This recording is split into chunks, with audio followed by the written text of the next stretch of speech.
Brilliant. Most of these moves, many would say, is of course to also improve IGR from state and reduce reliance on federal government allocation. We're going to talk around that. But at the moment, how is Nasarawa doing with regards to improving IGR? Because we all know that's the way to go, considering what is happening globally with regards with funding of government now. How is it looking like with Nasarawa State? I think for us, we are lucky in the sense that actually the state is highly blessed. As we are actually discovering one kind of mineral and thinking that, well, that's it. We have actually achieved what we are looking for. Boom, another discovery of another deposit comes in somewhere that is bigger than even the other side. So for that reason, I think we are blessed. And it's the same actually with so many parts of the country. But we are putting a lot of energy in ensuring that we explore and develop some of these, discoveries that we are facing. So that's where the matter of the IGR. So in our IGR, I think three major things happened. Number one, we were able to plug some of the leakages. We plugged the leakages by actually engaging independent consultants, in doing part of the work rather than having only civil servants doing the work. That is one area. Two, we introduced technology. So by the introduction of technology, right now, both our chairman of the Internal Revenue and I are able to see, the consolidated revenue that we are having, in most part of the state. Because by doing that, we are able now to see and monitor what every MDA is able to do, and what we are doing both in the formal and the informal sector. And I think that's all we did. We didn't increase taxes. We didn't do anything in those kind of areas. But we have found some taxes that should have been collected that were not being collected. For instance, tenement rate. We are doing so much in tenement rate. Nasarawa State is able to generate just around Karu alone, roughly 100 million a month, just from a tenement rate in those kind of areas. And we have not even gone too far into some other parts of the state. So that's responsible actually for tripling what we made on ground as far as revenue is concerned. Because when we came in, our revenue was just barely 7 billion naira in the whole year. That is in 2019.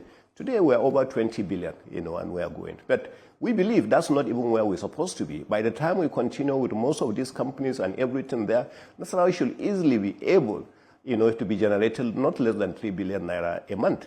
That will translate into over 36 billion naira a year. So that's the target, that's the direction we are going, for a state such as ours.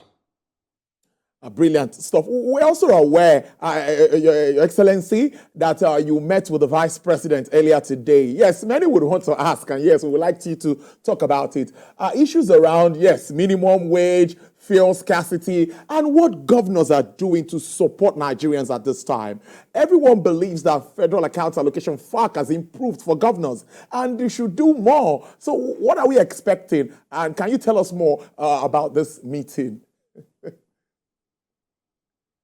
I didn't go to discuss minimum wage with the Vice President.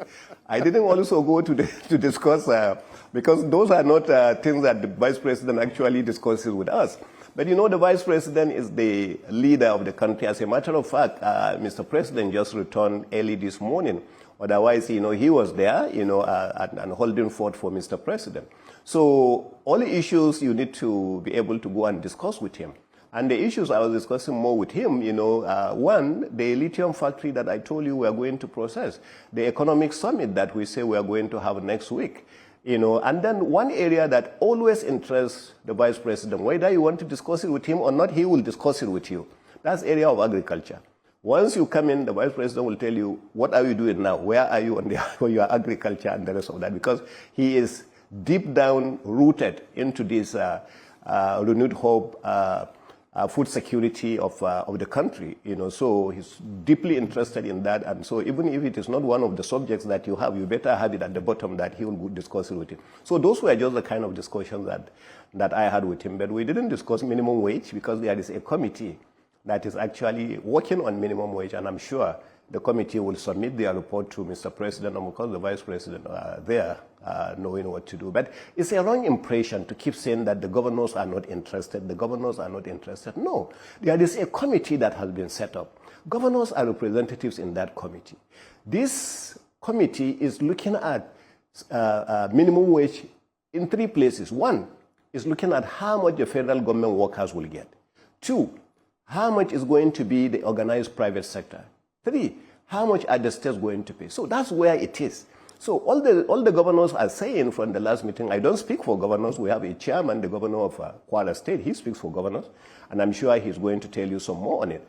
But what we discussed and agreed is that we are going to wait until the committee summit, because we don't want to jump the gun, and say that we are doing this, we are doing that. After it is said, if it is agreed on X amount, people can pay even twice, that amount if they can afford. But certain people, you have to look at your cash flow because of sustainability. You don't want to just jump off for political reasons and say, I'm going to pay this. And then at the end of the day, you come and start paying people salaries in percentages, and you start asking them to do this. And so I don't think that is honorable. So, and I think what the governors are doing is very, very honorable, for the governors to sit down and say, okay, the committee is there. We wait for the committee. We understand Mr. President already agreed that the effective date will be 1st of May. So even if we agree in June, it will be backdated to pay arrears from 1st of May. That's what the governors have agreed. Brilliant. I think that's good news. Mr. Governor, before we let you go, some of the processes back to the summit and what the fallout of it, like the Nasarawa Agro-Commodity Project and the Nasarawa Technology Village Phase 1. I seem to be interested in these two projects. Can you tell us how far this is crystallized and what we should expect moving forward, and what more you want Nigerians to know about this summit as we wrap up? Yeah, well, first and foremost, that was part of what we did in Summit 2022. We were able to enter into a relationship to develop, some of these lands that Nasarawa State has, especially around Abuja. So there is the land around Peninsula, which we entered into a PPP arrangement. We provide the land, we provide most of the other infrastructure there, and then a private sector will come in and we enter into an agreement, and we have a sharing of certain equity. So it's the same thing with the technology village you are talking about. Technology village, we agree we are going to do it in phases. Phase 1 has already been commissioned. As a matter of fact, Phase 1 was commissioned by the governor of Borno State, and it was named after, the vice president. So the technology hall itself, that's the hub, is being built and is going to be named also after some prominent people in the country. And yesterday I stopped by, to see the Phase 2. The Phase 2, all the structures have already been completed. They are at the point of roofing and then all the finishing, which is plumbing, electricals, and then all the tiling and the rest of that. So, and they promised me in the next 1 month they will also finish that, and it will be ready for commissioning. So we are doing it in phases. So it's the same thing that you now mentioned about the agro-commodity. It's also part of the summit of the 2022. So we entered again into an agreement with some of the other companies. For Nasarawa being a huge agricultural state, they will come in, they will be part of the commodity, and then they will have different smaller companies that are going to be processing, in some of those areas. So we selected an area, 2 areas as a matter of fact. The first area is around Obi, local government area, closer to Lafia. And the interest of some of those ones are especially sesame, because Nasarawa is number 1 in sesame production in the country. So most of the sesame bought from Nasarawa are taken into other states of the Federation and exported from those states as if they are production of those states. So the company has been the one doing that.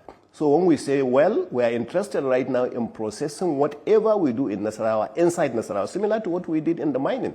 And that's exactly, I think, what we are doing. So that one also is a big success. We have a lot of success also from that in the area of agriculture. A company called Saro Africa, who is a big player in Edo State at the moment for cassava, they are interested in coming to Nasarawa to do sugarcane. So they are doing ethanol from the cassava, but as you know, ethanol is better done from sugarcane. You have high yield and then better development. So they are coming into Nasarawa State purely and taking about 20,000 hectares of land, and they are going to do sugarcane only, especially just by the riverine area of Nasarawa State. So all those are various companies, and there are so many of them, smaller ones that I have told you. So many of them, some of them we commission, some of them are that, and that's where the revenue actually is coming. And we expect that this IGR will double very, very soon. I must thank you so much. Interesting conversation with Governor Abdullahi Sule, the Executive Governor of Nasarawa State. Thank you so much. I will wish you a successful summit, and TVC will be there, of course, to partner with you as usual. Thank you very much. We are invited, and we are looking forward to having you there on Thursday and Friday. 2 different dates, 2 different events. First day is going to be focusing more and more on mining. Second day is going to be focusing more and more in the area of oil and gas, energy, and the rest of that. So you are more than welcome. We look forward to having you. Enjoy the rest of your day, Your Excellency. Thank you.